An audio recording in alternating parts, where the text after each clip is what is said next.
Okay, I want to welcome you to Fire Detection and Suppression Systems. This is going to be Chapter 1, Overview of Fire Detection and Suppression Systems. This is Captain Jose. I'm going to be your instructor for the course. I want to welcome you again. We're going to go over Chapter 1. Most of the chapters are laid out pretty much the same. We're going to look at the course objectives or the chapter objectives. There's a few questions along the way. We can answer those. And obviously, we're going to have a chapter summary at the end. What you'll also notice at the end of every chapter, there's some review questions. I think that the questions are good as kind of a summary. So if you want to kind of test your knowledge and see how you're doing in terms of maintaining or retaining the course material, this is probably something that you might want to do in the course.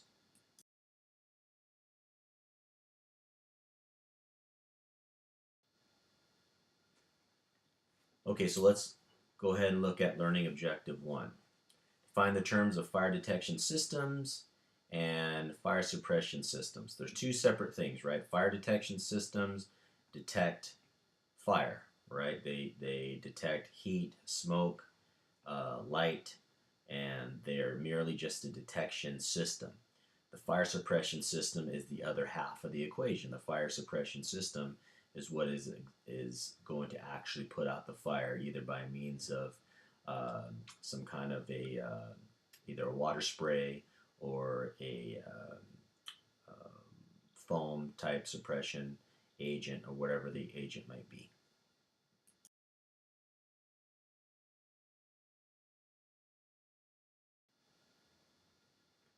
Okay, some other notable distinctions we need to make, and we'll talk about these. There are different types of fire protection systems. As you can see, there's a fire detection system, which I talked about earlier. There's a fire suppression system. Again, that's the system that actually suppresses the fire. Now, you'll notice that it says suppression system.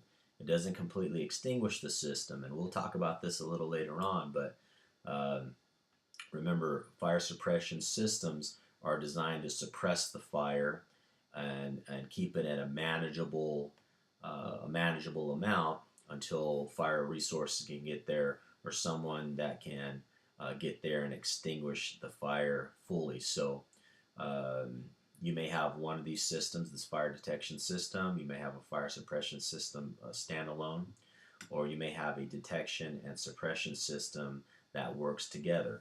You can see on the right hand part of the screen here, you have a fire alarm control panel.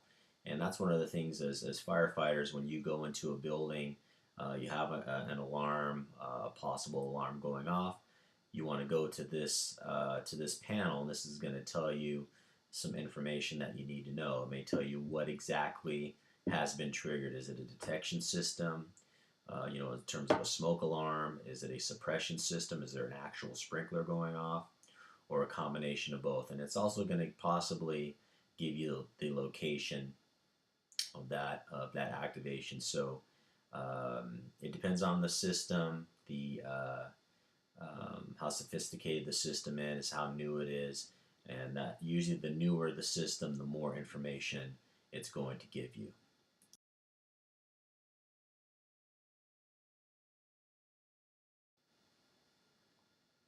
Okay, so let's look at the two types of fire protection.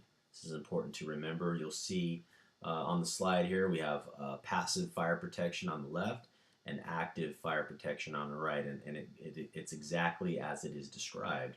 You look here, we have this large beam that looks to have some kind of a coating on it. That's passive. That is passive fire protection. We know that metal will heat up. Once it's heated up, it will begin to uh, expand, contort, fail anywhere from 1200 degrees and up. So what that layer of passive fire protection is, it is a kind of a heat shield to protect the integrity of that beam there. So that's sprayed on, and it's relatively effective. One of the downsides of that, though, is over time the protection could get knocked off. have exposed areas, and so that's something that needs to be maintained over time if possible. Over on the right hand side, you see active fire protection, and this is something that we're probably most familiar with. This is a sprinkler system, right? It's active. Once a fire suppression system is activated, obviously water is going to come through the system and suppressing the fire. So it's not just sitting there waiting for the fire to get to it, as you see on the left, but is actually actively suppressing the fire until fire department resources can get there and extinguish the fire totally. So that's the difference between the two types of fire protection.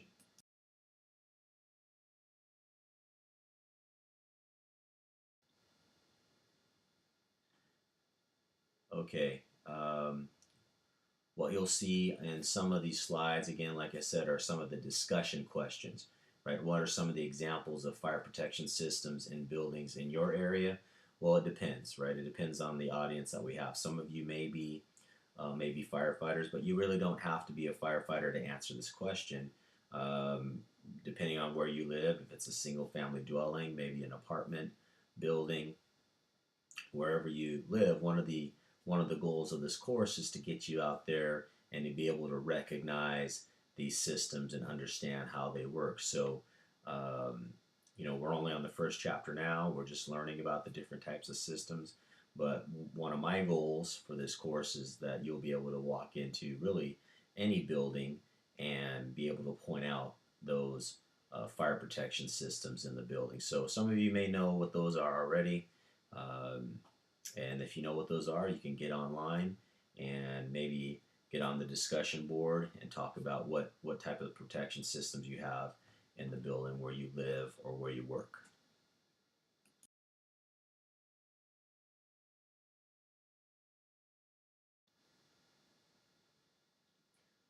Okay, the next thing we're going to do is summarize the historical development of fire detection and suppression systems. This is learning objective number 2. You may be surprised to know that um, there is a long history of fire detection and suppression systems dating back even before the 1900s. One of the things that kind of spurned, or kind of I should say sparked the development of fire detection and suppression systems is you have to think back even back during the Industrial Revolution and even before that, you had a lot of people moving into the cities. Construction was beginning to boom. You had large amounts of people being amassed in one place, kind of packed into the buildings. And so you really needed that early detection and suppression um, system to alert people to get out of the building. And that's one of the things that I'm going to talk about over the course of this course is that at the end of the day when we talk about alarm systems, suppression systems, they serve a lot of purposes, but really at the end of the day, what do we want to happen? We want people to be alerted that there is an emergency, there is a fire, there's something going on that we need to divert our attention to and pay attention. And then the second part of that is we need to get moving towards exits, get moving towards a place of safety. And that's that first part. The second part is that suppression system. Whatever the type of building it is, whatever the fire load is in the building, that suppression system should be designed to handle and suppress whatever fire develops. So, what does that do? It gives the occupants time to get out, hopefully, right? So we save lives. And if we can suppress the fire and keep it at a minimum, we're also going to limit our property loss as well. So that's one of the things that I want to emphasize, and we'll talk about that more or as the course goes along.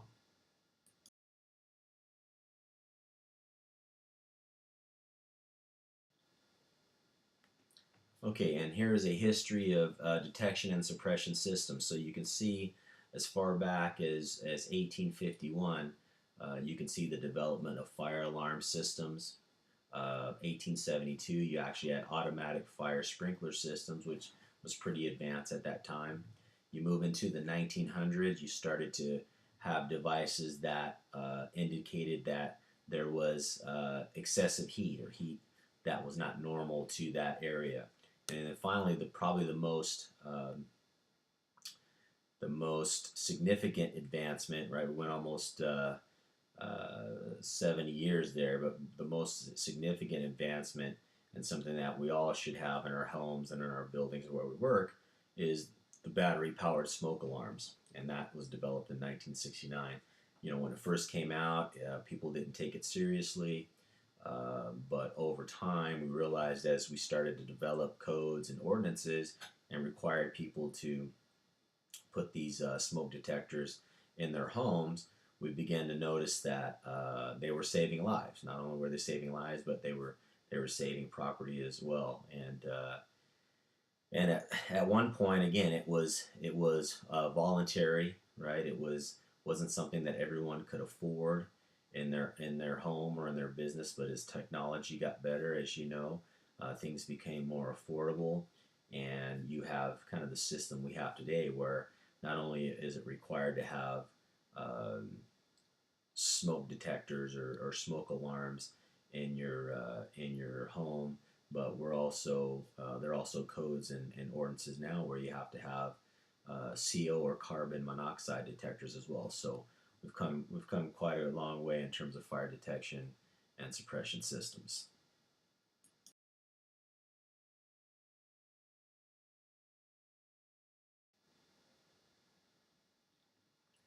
So one of the things that you'll find, and certainly if you've been studying the fire service or the history of the fire service, we are um, not always as proactive as we need to be. And so what you'll find is there are a lot of historical or significant events that have caused change in the fire service, either how we respond to calls, how we the types of tools and equipment that we use, the types of codes and ordinances that we require. So um, the next slide will show you some significant fire events that increase the promotion and use of fire detection and suppression systems. It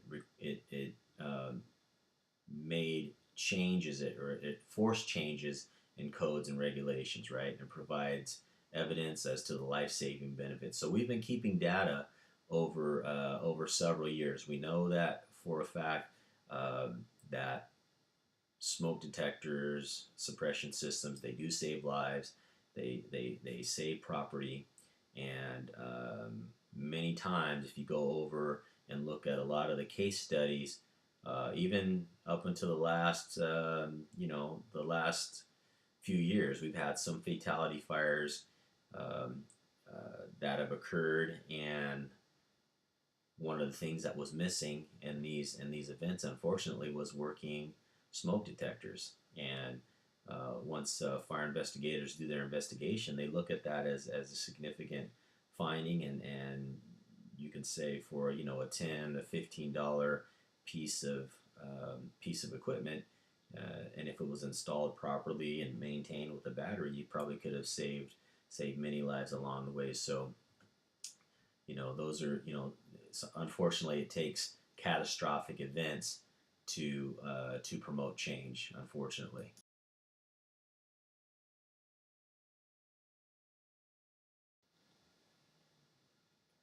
And so some of the notable fires that you'll see: the Iroquois Theater Fire, Triangle Shirtwaist Factory, the Coconut Grove nightclub. These were all significant fire events with large loss of life. And after you go back, you look at the case studies, you look at the lack of fire detection and suppression systems, it points directly to why there was so many lives lost. And so each one of these events has some other details involved with it.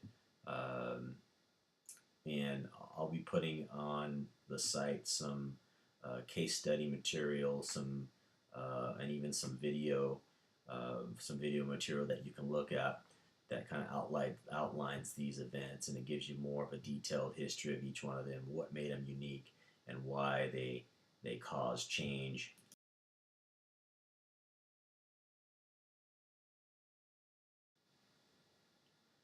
This is another set of notable fires, right? The Weinkauf Motel, or Hotel, excuse me, Katie Jane Memorial Home, Our Lady of Angels School. Again, all significant, large loss of life events. And one of the things, or one of the contributing factors to these large loss of life fires, is the lack of, or the inadequate fire detection and suppression systems.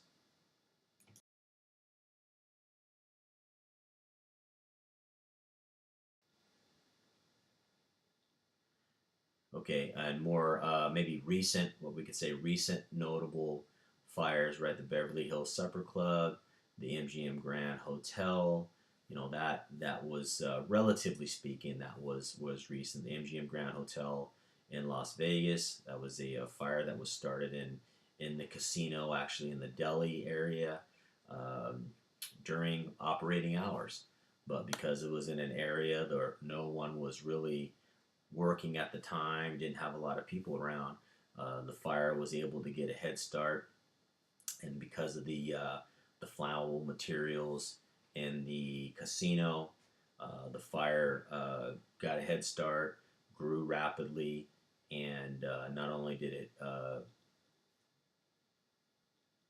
travel upward through through the hotel, but the fire actually, if you hear people describe it, it was like a blowtorch of fire that just ripped across the casino floor, right, killing people right where they were sitting. Most of these people in this fire end up dying because of smoke inhalation, and that's one thing to remember, right? Most people that die in fires, it's not the fire that kills them; it's the smoke and the products of combustion that actually kills people in fires. Station nightclub, probably one of the most notable fires, just because it was so recent, and it's in a time where we know that fire detection and suppression systems save lives. We know that there are codes and ordinances that require, especially nightclubs, or we call A occupancies, assemblies, right, where a bunch of people assemble in an area. You need to have those fire detection and suppression systems in place, and unfortunately, that club did not have it. You can see the picture on the right. That's a picture of the aftermath. I think there was upwards over 100 people that ended up dying. Um, there is a very graphic video I'll post up, and you can find it on YouTube, that literally shows people, because there were so many people packed in the nightclub when they went to exit the nightclub, because of the overcrowding. They went to get through the door, and they were basically stuck in the door, piles, bodies piled on top of bodies, and they burned right there in the doorway. So it's pretty graphic video. If you're one of those people that has a queasy stomach, I don't recommend that you watch that, but um, it's a very telling, very graphic video.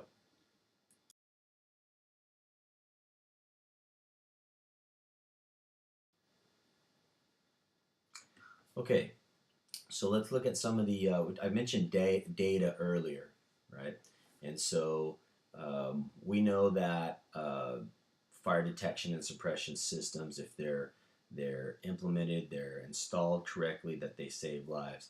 Um, One of the things that help that happen were these commissions and conferences that were put in place. So you have some examples, and you can read these in your book. But President's Conference on Fire Prevention, National Commission on Fire Prevention and Control. You start, because we had these large loss of life fires. It was starting to grab the attention of the nation, and we really, as a country, we started to look at ourselves and say, hey, you know what? We are a an advanced nation with technology. There's no reason why we should be losing so many people in these fires. We should do better. We have to do better, and so that's why you have these reports or these commissions that started to look at the problem and started to come up with some solutions on how to move forward and fix the problems that we were having.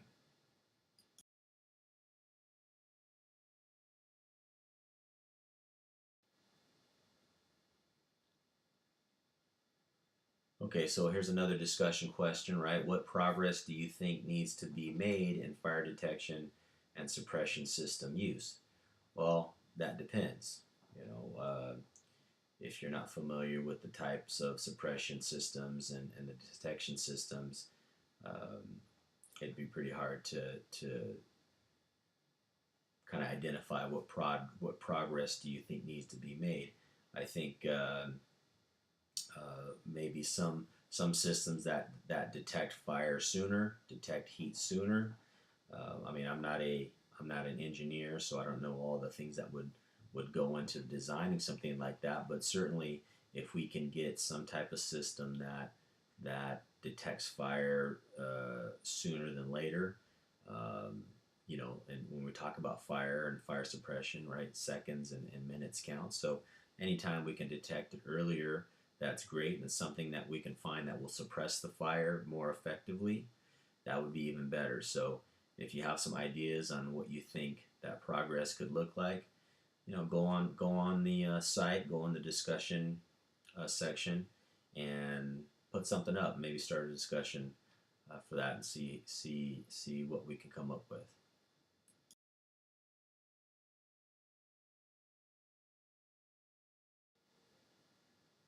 Okay, learning objective number 3: describe the various types of commonly used fire detection and suppression systems.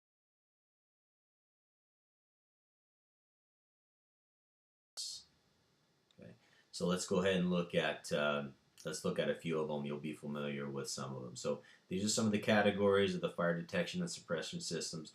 The first one is the automatic fire detection and alarm system. Okay, so what does that do? We mentioned that earlier, right? Fire detection and alarm systems. These are the systems that are in place. They detect, and again, the key word there is detect. They detect smoke, heat, right? Fire, maybe a rate of rise or a rise in the temperature of a room, and it detects and sounds that alarm. So remember, we talked about we need the alarm to go off to get your attention. Hey, let's sound the alarm, get people's attention first, so they know that there's an issue, and then they need to act. So whatever that is, if it's again getting to the nearest exit, getting to a place of a safe refuge, maybe someone would go grab an extinguisher and try to effectively extinguish the fire. That's something there, but that automatic fire detection system, it does it on its own. It doesn't need someone to to pull it or call someone. So, for example, you'll see this pull station, and you all have seen these. Usually near an exit, you see these pull down or these manual fire alarm, and that's the third bullet point there. These manual fire alarm systems, where if you notice a fire, you see something, you run to one of these, you pull the lever down, and it sends an alarm and sounds the alarm to everyone in the building, and lets them know that hey, there's an emergency and there's a fire in the building. Um, so once that occurs, again, we need to get people moving and get them out of harm's way. Moving back up to the second bullet point, automatic fire suppression systems. Remember that sprinkler that was spraying water out of it. That's that automatic fire suppression system. We'll get into more details on how that system works later, but just one of the things that you need to know is that it's automatic, right? I don't need to turn a valve. I don't need to flip a switch. The way that it's designed to automatically actuate and disperse whatever um, the fire extinguishing agent is. So those are some of those categories.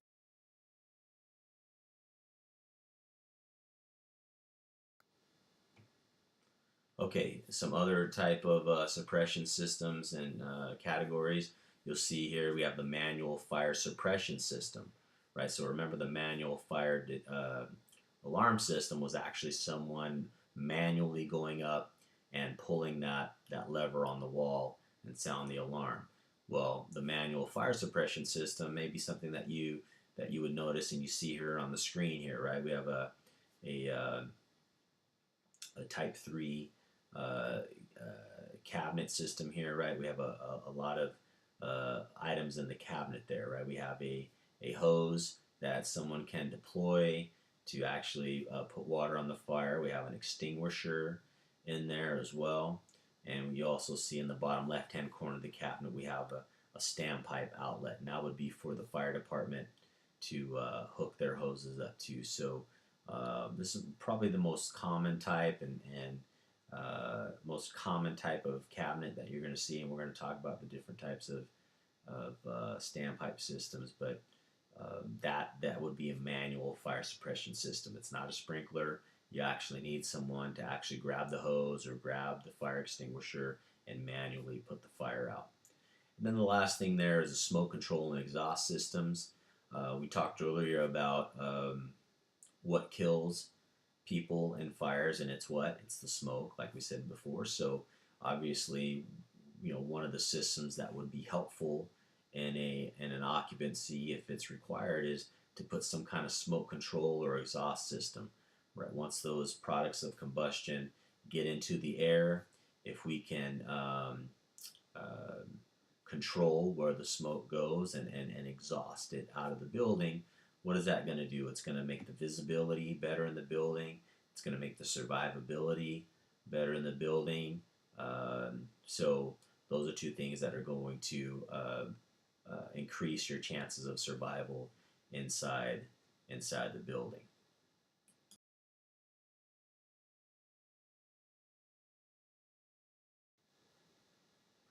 Okay, so moving on to learning objective number 4, we're going to summarize the role of codes and standards in the design, installation, and maintenance of fire detection and suppression system. I know that sounds like a long objective, but it'll make sense to you here in a minute.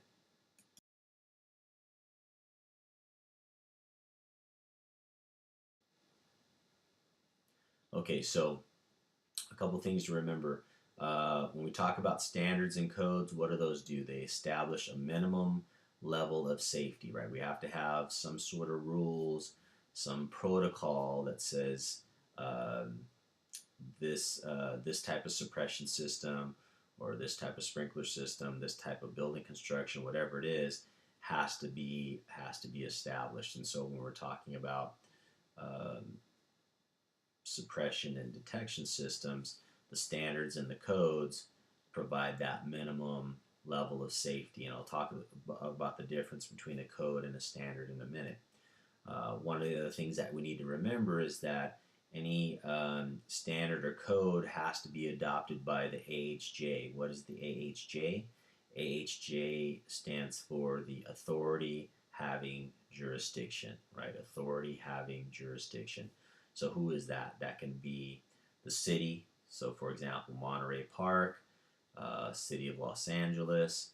It could be the County of Los Angeles. Whoever has the authority over the fire suppression um, systems and whoever provides the fire service in that area is usually the authority having jurisdiction.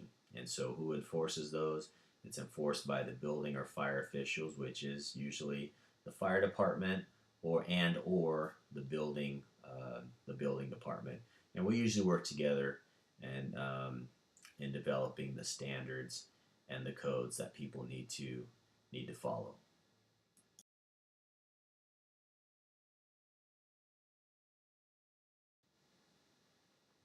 Okay, so let's talk about the standard, or I should say, the difference between a standard and a code. So a standard is, like this says, a set of principles, protocols, or procedures developed through consensus.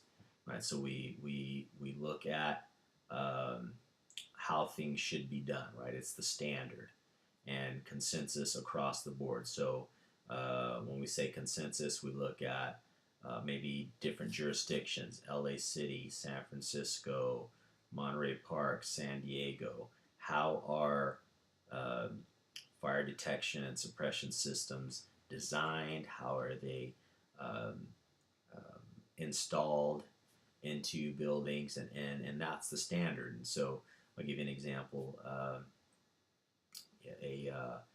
fire extinguisher, for example, has to be when it's placed on the wall, it has to be a minimum of 36 inches off the ground. And I don't know, I can't remember the exact code, but has to be 36 inches off the ground, but it can't be any higher than uh, I think it's 42 inches or something like that. So that's a standard. The code says that you have to have an extinguisher in the building, and so that's the difference, right? The code is what should be done. The standard is how it should be done.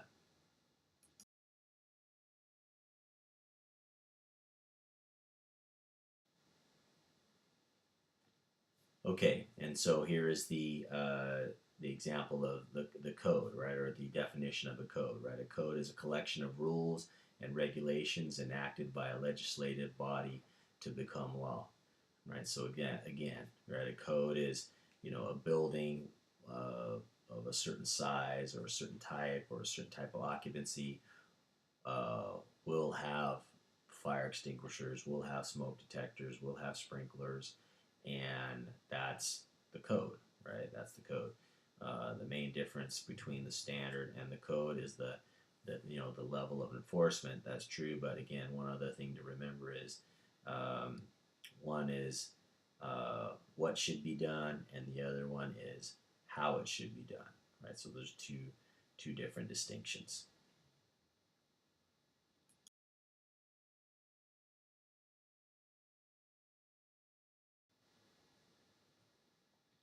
Okay, when we talk about adoption of standards and codes, remember I said it's the authority having jurisdiction that that applies or enforces the codes.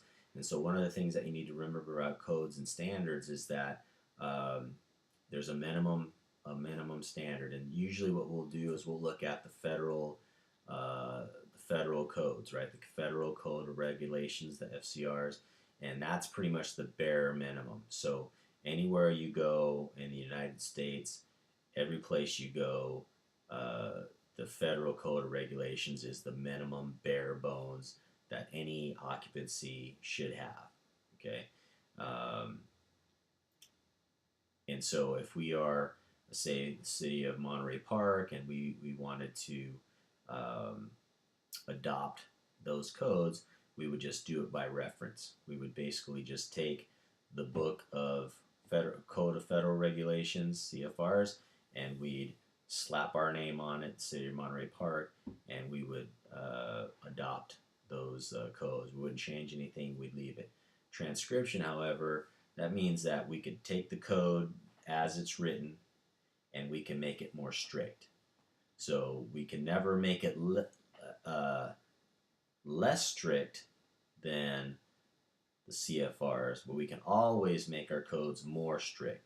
And so that's where you get the difference in some authorities having jurisdiction, right? LA City may have a certain standard and codes, but if you go to another city, they might require some more. They might require um, maybe more sprinklers or more fire suppression systems, or depending on their standards might be a little higher than another authority having jurisdiction. So again, I think the takeaway there is you can always make your codes more strict, but you can never drop below that minimum level.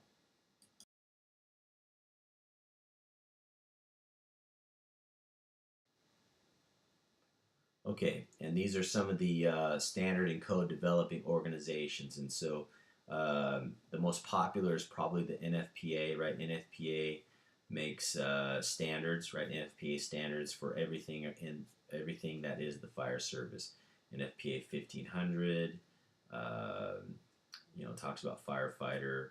Um, firefighter standards. There's other NFPA codes that you can look to.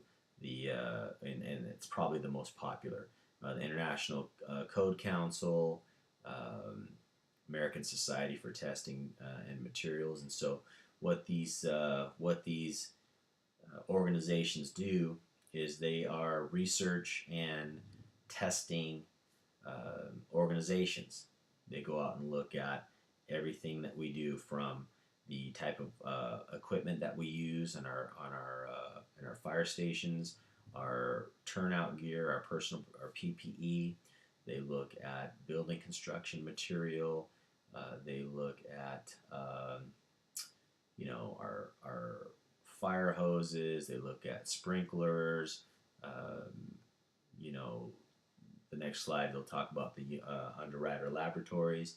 Those people are the ones that test different types of electronics, toasters, microwaves, TVs, to make sure that they're all fire safe or intrinsically safe. So you have a lot of testing organizations, research organizations that really what their aim is to make sure that products are safe, the materials that we're using are as safe as can be, and ultimately what that's going to relate to is a safer community, and that's really what that is, what the goal is at the end of the day.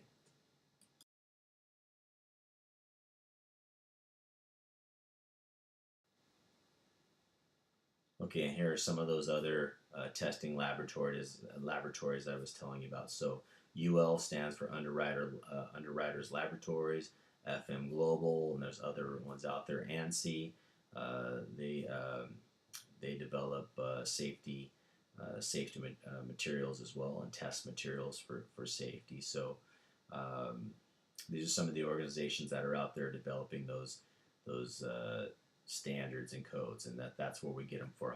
Now they don't develop the laws, but they certainly do the research and the testing behind the codes and standards, right? If we make a code or a standard, one person might ask, well, what is that based on? How do we know that this type of building material is safe up to 2 hours? Or how do we know that this door is going to keep fire out for 4 hours? Well, we know because Underwriters Laboratories or one of the other testing or research facilities actually tested the door, tested the material, and we know that that fire door, if it stays closed, will keep fire out of the room for up to 4 hours, and that's how we come up with a lot of our codes and standards.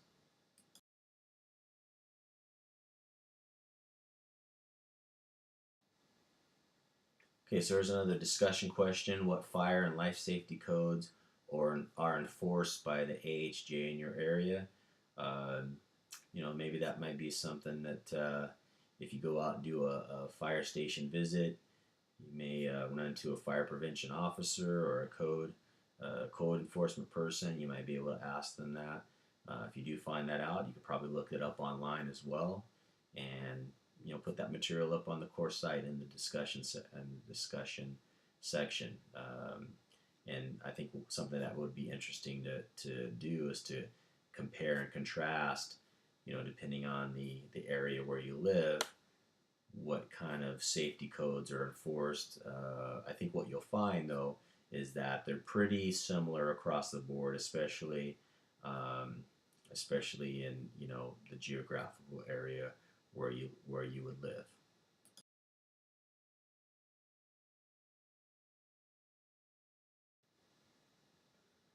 Okay, so moving on to learning objective number 5, we're going to describe the role and benefits of residential and commercial fire detection and suppression systems in protecting life and property.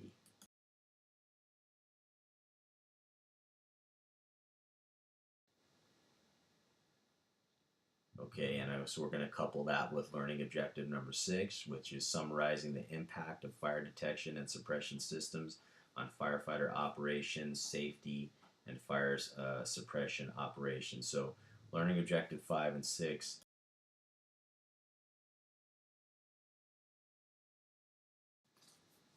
kind of go hand in hand. Going back to learning objective 5 and 6, Um, these fire detection and suppression systems, and I mentioned this earlier. What is the benefit? What is the benefit of having them? How does it benefit the occupants? I mentioned that before, right? It benefits the occupants in a number of ways. If in the case of a fire, it alerts them earlier, gets them moving to an area of safe refuge or an area of safety or exit out of the building. It also alerts them to when a fire is in its incipient stage or when it's small. Maybe someone can go get a fire extinguisher, extinguish the fire when it's small and in that incipient stage. And if we do that, what have we done? We've saved not only lives, but we've saved property, and that's a good thing. Okay, instead of people being without a home, right, having their whole house burned down, maybe we just have um, some small damage in a room or a part of the room. We don't have to leave the house. People don't have to vacate where they live and disrupt their lives. So those are important things from a public or occupant point of view.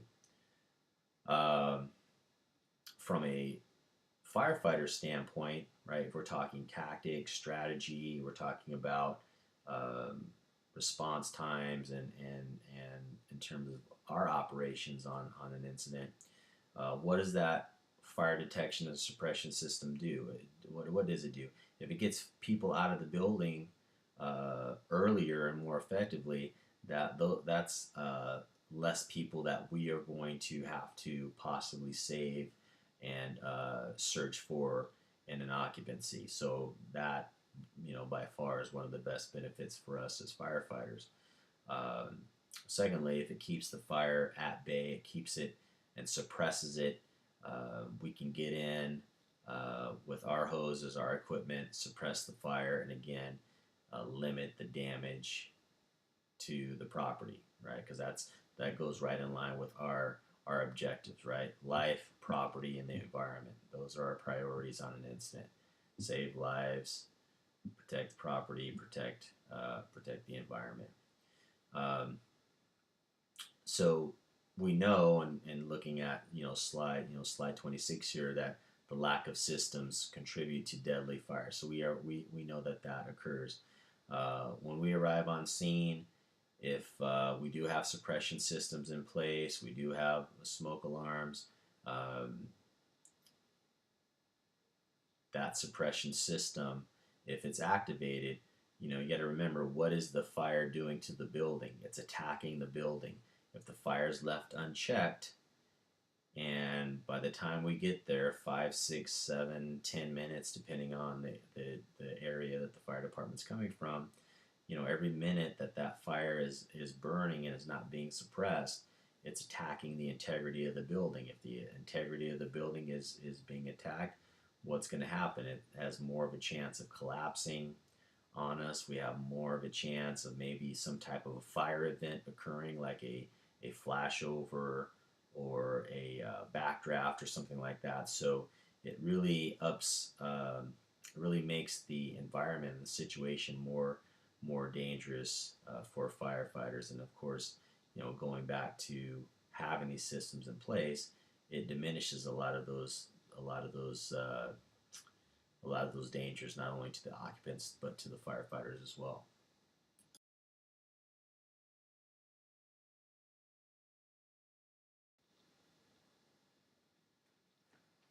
Okay, so here we have a firefighter installing a smoke detector uh, in I don't know if it's a residence or an office building, but maybe installing it, maybe testing it. But again, this slide just kind of depicts some of the things that we already know and what I mentioned, right? Increased use of home smoke alarms has decreased deaths. That's a fact. We have the data.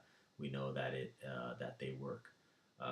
It reduces property loss, like we said before, detecting the fire earlier, suppressing the fire earlier.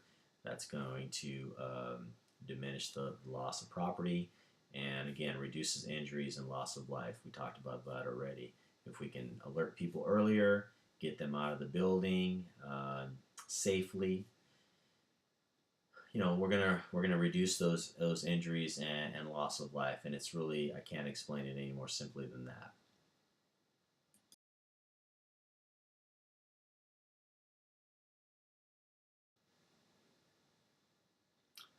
Okay, so uh, here we're talking about different agencies that have done research on sprinkler systems, suppression systems, and when you look across the research uh, with these different organizations, a lot of the outcomes are the same. If you look at the U.S. Fire Administration, right, the USFA, their research on residential and fire sprinkler systems, their research came out with the same, with the same findings, right? We know that sprinkler systems save lives, they offset the risk of premature building collapse. And again, I mentioned that earlier. If we can keep that fire small, keep it suppressed, the integrity of the building is going to be maintained. And ultimately, if we keep that fire small, the products of combustion small, it's going to reduce property loss as well.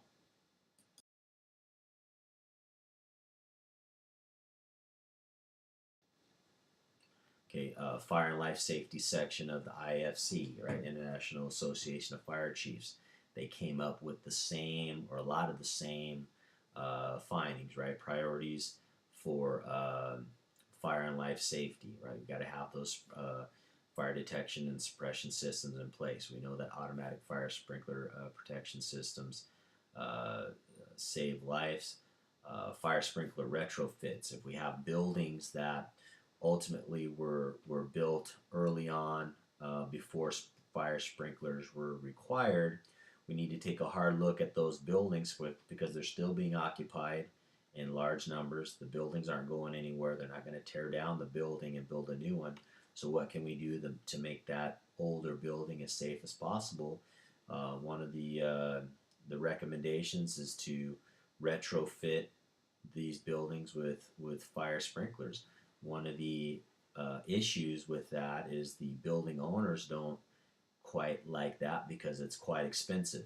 Right, expensive to go inside of a building, especially a large building, and retrofit it with sprinklers. I mean, in some cases, it could cost millions of dollars to retrofit fire sprinkler to retrofit buildings with fire sprinklers. So it's one of those ongoing battles between the authority having jurisdiction and the building owners, and how do we work together to make the building as safe as possible, get those sprinkler retrofits in, and make it safe for the occupants. And so that's an ongoing challenge.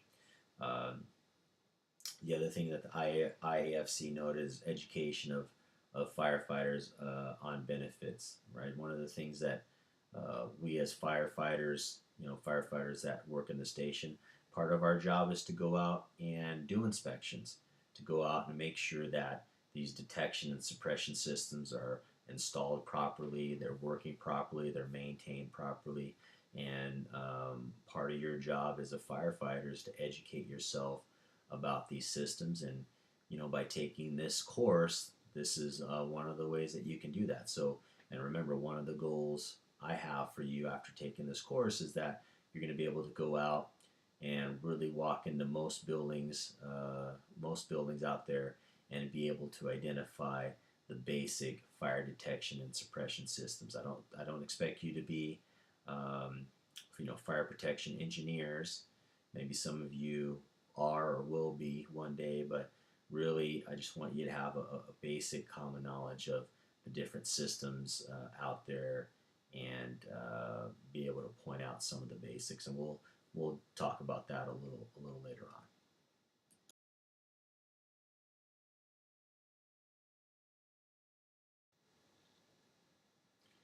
Okay, another section, emergency responders, right? You have National Fallen Firefighters Foundation, the NIST 2002 report on the use of residential sprinklers.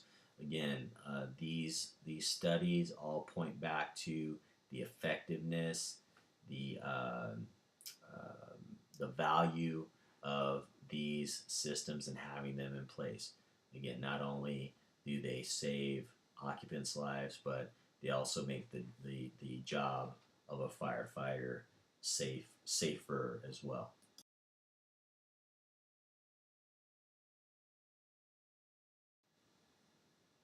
Okay, so another discussion question, right? What are some of the examples of the benefits of fire detection and suppression systems? We talked about that before. I just gave you several examples of the benefits of them. So, again, if you want to go on the class site, go into the discussion section and talk about the benefits, maybe put something on there that we haven't thought of yet or that we haven't mentioned.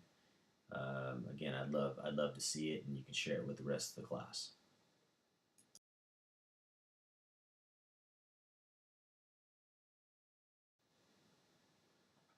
Okay, and then we have our favorite slide, right? Our chapter summary slide, and so I'll just go through these bullet points just to kind of review what we talked about, right? We talked about fire detection and suppression systems are of vital importance in the goal of fire prevention, right? We know that uh, that there's two separate things, right? There's the detection side and the suppression side, right? The detection and alarm side does what? It alerts people, lets people know, hey, we have a problem, you need to start moving. That's the part of the fire detection system. The other part of that equation is the suppression system, right? Either active or passive, right? Remember we talked about the two different types.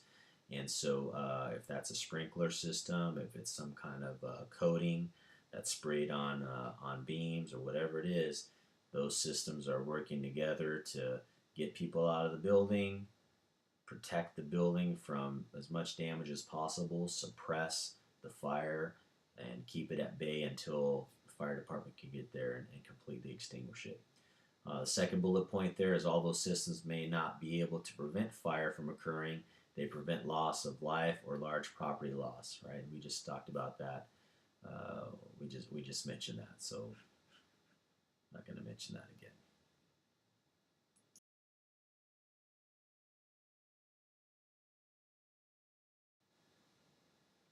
Okay, so we looked at our historical kind of case studies, right? This demonstrated the seriousness of the fire problem.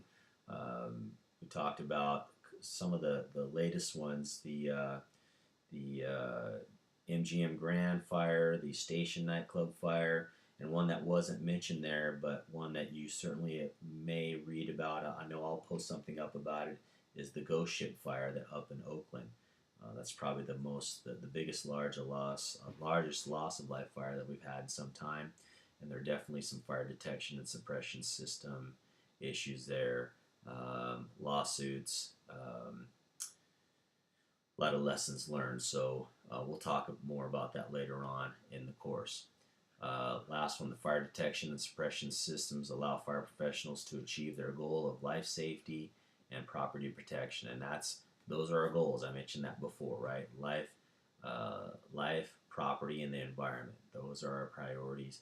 And if we go out, do our inspections, know the suppression and detection systems out there, we can provide better service to the community. So that's going to be it for chapter one, an intro. And again, we'll dive down deeper on some of these issues, and we'll look at some more of the stuff later. But for now, that's chapter one.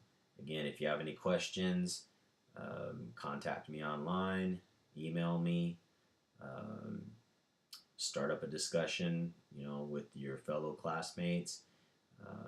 Let's try to make this class as interactive as possible, and the best way to do that is by getting online and participating. Stay on top of your assignments, and again, if you have any questions, please contact me.